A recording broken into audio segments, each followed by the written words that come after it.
Guys, never in the 15 years that I've been doing this motorcycle YouTube thing have I ever gotten the opportunity that I get to in this video.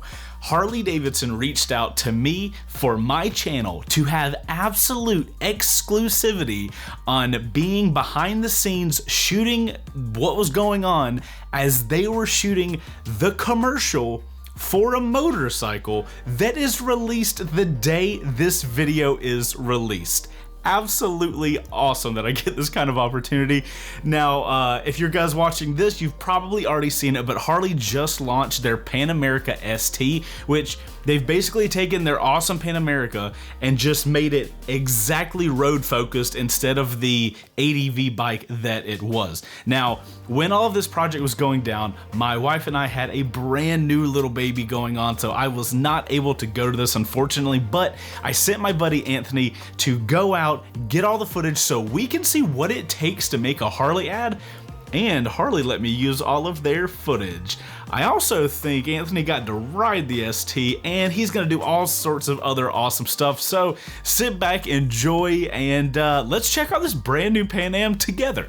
I'm watching it with you guys. What's up, guys? My name's Anthony, and today I am fortunate enough to give you an insider look on these two awesome machines here, the 2025 Pan America STs. Stick around as we take a closer look into Pan America STs, and later we'll hear from Super Hooligan national champ himself, Cory West, on what he thinks these bikes are going to bring.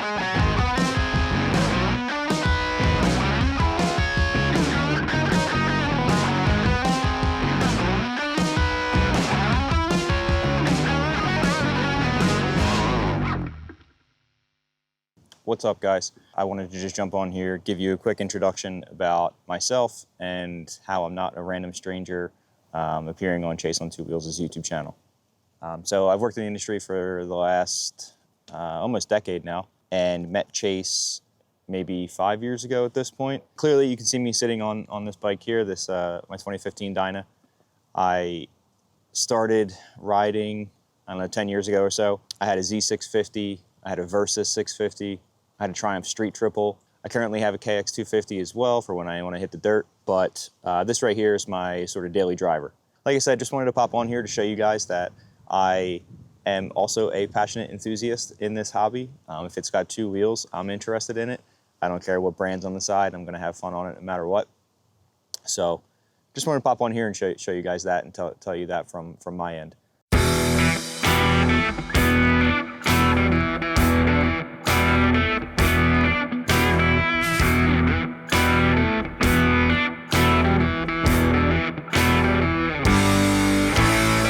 I am currently walking around the set of the Harley Davidson Pan America ST launch. We've got some really exciting stuff for you today. We're in beautiful Salt Lake City, Utah. As you can see behind me, we have the sun shining. A little bit chilly today, but as the weather warms up, we're gonna get some nice riding conditions. We got some pretty amazing machines here. We have the new 2025 Pan America ST. Really excited to show you guys what this is all about. How did it come to life? Well, we have the previous, as you know, Pan Am Special right here, all muddied up beside me. I think Cory West is about to take this bad boy on some pretty fun adventures and keep the dirt on her. Guys, check out this awesome rig for the camera truck. Photographer will sit back here, hopefully not fall off the back, and get some of these amazing shots that you're about to see. That piece there can actually come to the front of this truck and be mounted right here. Super sketchy, but super cool. So guys, this is a Cinebike, we call it. Pretty unique. So what's sweet about this, you have the camera bike, and then in the truck is the guy that's operating the camera. So the bike rider, he's got a screen showing him what they're shooting, but he's listening to the direction from the director in the truck. And then the camera operator in the truck is the one that's operating the camera. So like the truck follows behind or right in front of the bikes, and so they have the two guys in there and him all coordinating to get the shots that they want. Guys, you can thank Matt for that play-by-play on on how the Cinebike works and how that truck integrates. What's up, guys? This is pretty exciting. I actually am going to be able to ride the red Pan America ST up atop this overlook here, and it's pretty surreal. I'm going to be one of the first people ever to ride one of these bikes.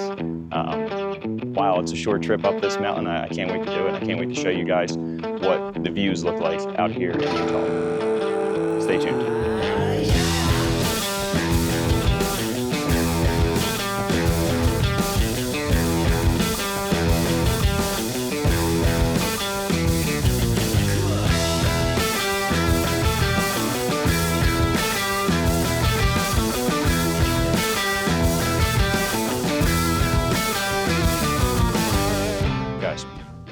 I've been in this industry for about 10 years now, and it has allowed me to do some pretty unique things. I would say this view, this bike, this opportunity is definitely at one of the top of my list. Breathtaking scenery, great people, great machines. What's not to love? I just had the opportunity to ride this bike, I don't know, 2-3 miles up the mountain here to get to this amazing overlook. And I jumped off and immediately looked over to Matt and I said, wow, this is a fun bike. And he goes, I know.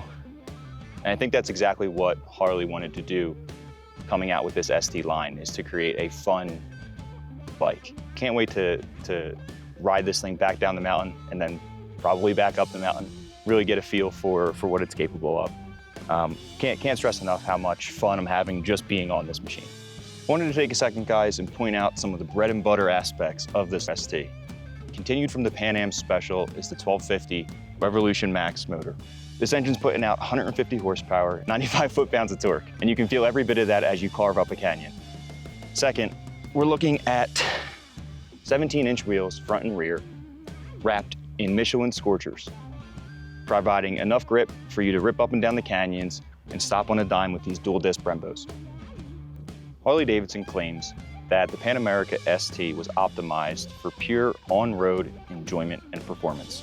It's shaved weight from the standard Pan Am in a few key areas. We have two 17-inch wheels, we have a slimmer profile, we have a windshield that is smaller than what you'll get on the traditional standard Pan Am.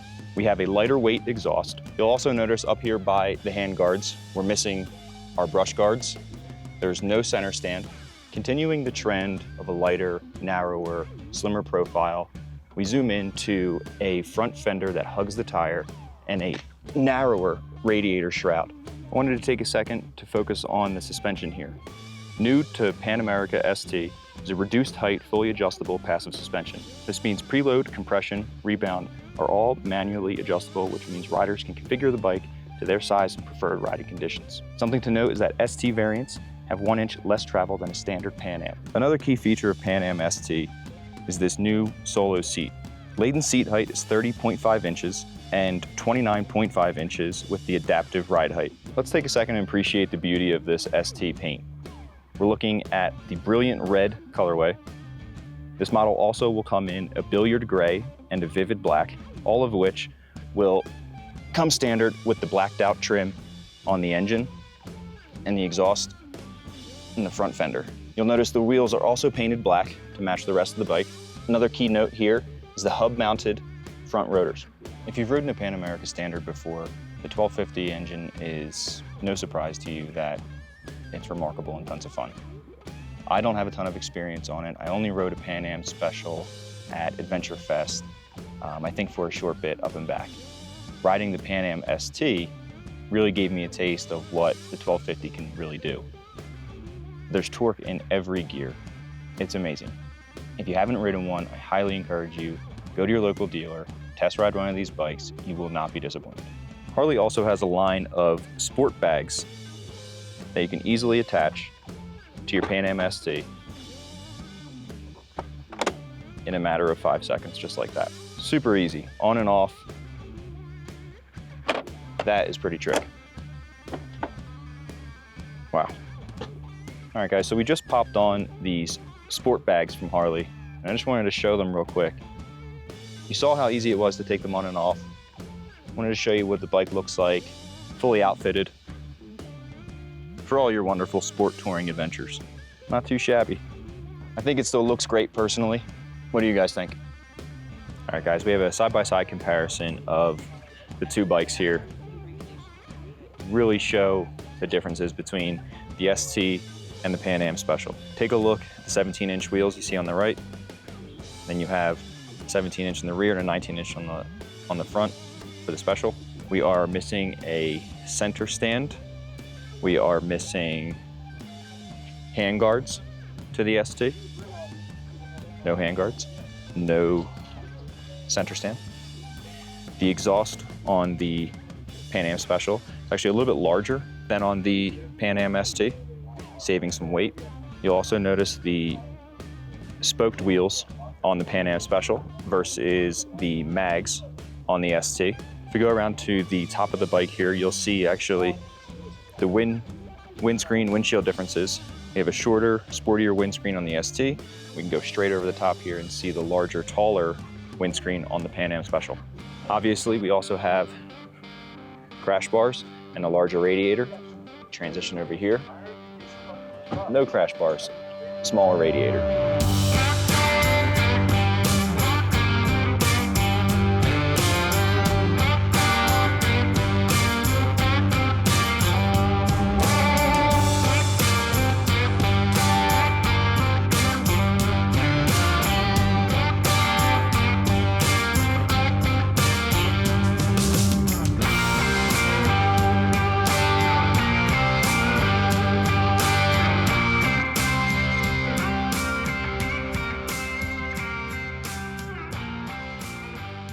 All right, we're here with Cory West, 2024 AMA National Champion in the Super Hooligan class in Moto America.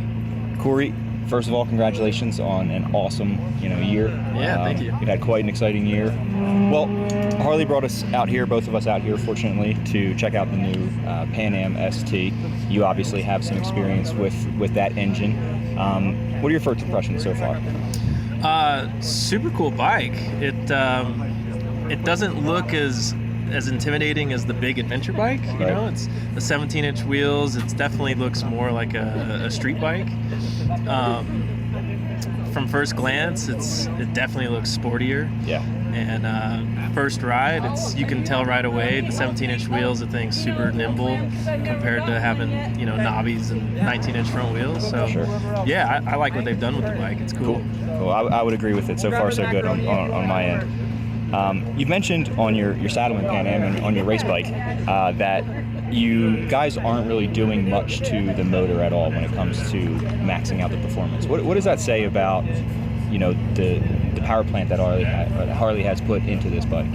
Yeah, I mean the RevMax 1250 motor is really awesome. I mean it has a lot of potential still left in it, but the way the rules are in Super Hooligans, our bike is actually a little bit slower than the stocker. So we have to restrict them just a little bit, but it's a great power plant. It's got a lot of potential still left inside of it, but until the rules change, we're kind of stuck with what we've got. So. Well, we're looking forward to seeing that if it happens.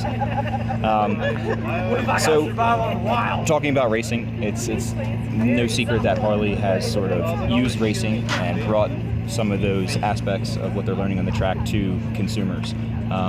If you could point to one thing or two things from this bike, maybe what's something that trickles down from that genre in racing to everyday riding that you think is worthy of a highlight?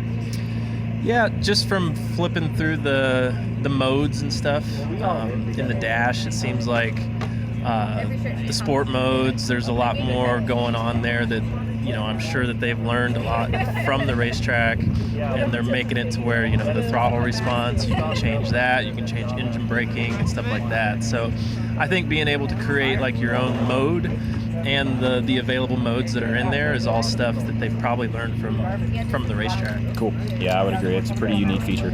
Lastly, on the motorcycle itself, who do you think this motorcycle is for as a rider? I think that there's a lot of people that might be interested in the Pan America, but maybe not in the Pan America as an adventure bike. And it is a very comfortable machine, and like we said, the engine is great all-around motor.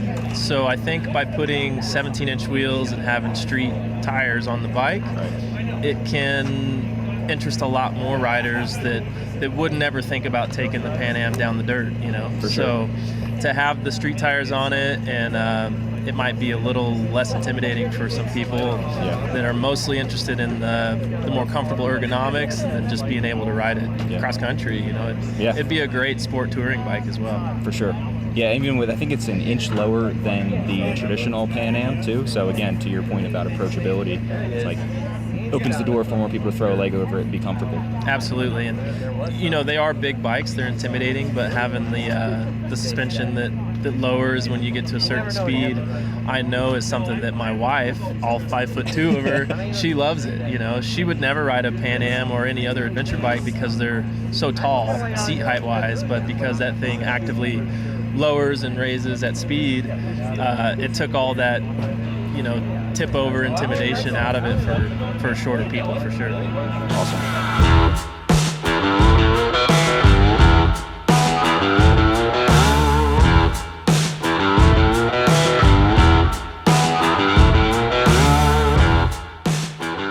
All right, guys, what's up? So I am home now from the trip to Utah, and I just wanted to take some time to jump on here now that I've taken the time to really process the experience, process the bike, and give you a little bit, hopefully a little bit more knowledge about this new bike that Harley released. So the 2025 PanAm ST. Why ST? I think why not?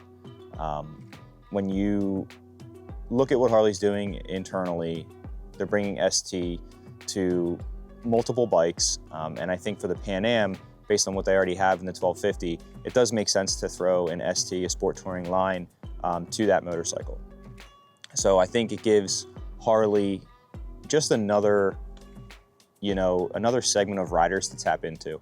So riders that are currently on already successful sport touring bikes like the FJ09 or the Tracer 900 or BMW S1000 XR, the Triumph Tiger 1200 GT or GT Pro. Bikes like that where you can really put down some long miles. You have wind protection, you have an incredibly powerful power plant that can be fun when you want, can be tame when you want, tires, wheels, ergonomics that aid in the corners. So really sort of like a Swiss Army knife type bikes for these people. Around 1,000 cc's and up, I would say, is where this bike shines, and where this bike is going to compete. Price tag wise, I think Harley said that they are pricing this right around the same cost as the PanAm Special, but I think that makes sense based on what you're getting from this bike and what they're offering, especially when you look at the competition as well. Coming from the bike that I'm sitting on now, it was quite a 180 in the terms of Harley land, right? So my bike stops for shit. You have to slam on these brakes to get it to do anything, and I personally love that about it. I've grown to get used to it, but with the dual disc Brembos up front on the PanAm ST, that thing stops on a dime. It was incredible, almost like too good, but I don't know if there is a too good, maybe just something to get used to, but definitely stops on a dime. So if you guys are doubting, or if you guys are concerned, or whatever the case may be, if you haven't ridden a 1250 from Harley, this new Revolution Max, go ride one of these things, man. They really are so fun. There's torque in every gear. It's so much different from traditional Harley, but I think that's a really good thing for us as consumers and for Harley as a brand to tap into some of these other segments, to gain new ridership, to convert riders potentially. I think it's just all in all, it's just good for us to have as hobbyists and as enthusiasts. Let's talk about the behind the scenes of what it's like to basically shoot a commercial. That was in itself another experience that was just crazy. That was crazy. The production company that goes into it, all of the people that are on the set, making sure everything goes right, the bike wranglers that are moving stuff around, the talent in Cory West that they had brought on, just an overall crazy experience to see all this stuff together to come life. And then when you guys see it on the big screen, it's only a minute or two that they'll push this commercial, and I spent what, 8 hours that day just on the mountain alone, shooting the small segment of PanAm ST. It's just so crazy to think about that hours and hours of work over, you know, tens, 100 people maybe, to make this thing happen is really something cool to see. And I think, especially for those who are interested in photography, videography, cinematography, all that stuff, it was something pretty cool. And I definitely appreciate the time that I got to go out there and see. Can't thank Harley enough, can't thank Chaseontwowheels enough to give me this opportunity. I hope to be able to do some more of that in the future. And there you go, guys. That is the Pan America ST. I am so excited to ride this thing. You guys probably, if you're a fan of the channel, know I've got experience riding the PanAm Special, the off-road ADV bike, but I'm really interested to see what it feels like being focused on road, which is kind of my specialty. I'm not really good off-road yet. Maybe I can do later in the year. I can have an ST and a Special, and I can ride them at the same time and see if I can feel out the differences. You know, if you guys enjoyed this video, hit that like button. Shout out to Anthony for doing this video for us. Thank you for giving us all that behind-the-scenes stuff, Harley Davidson. You guys are awesome. And you guys subscribe to the channel if you like motorcycle content. Okay, cool. We're gonna go back on my break now, and then I'm gonna start making videos the first week of February. I'll see you guys then. Later.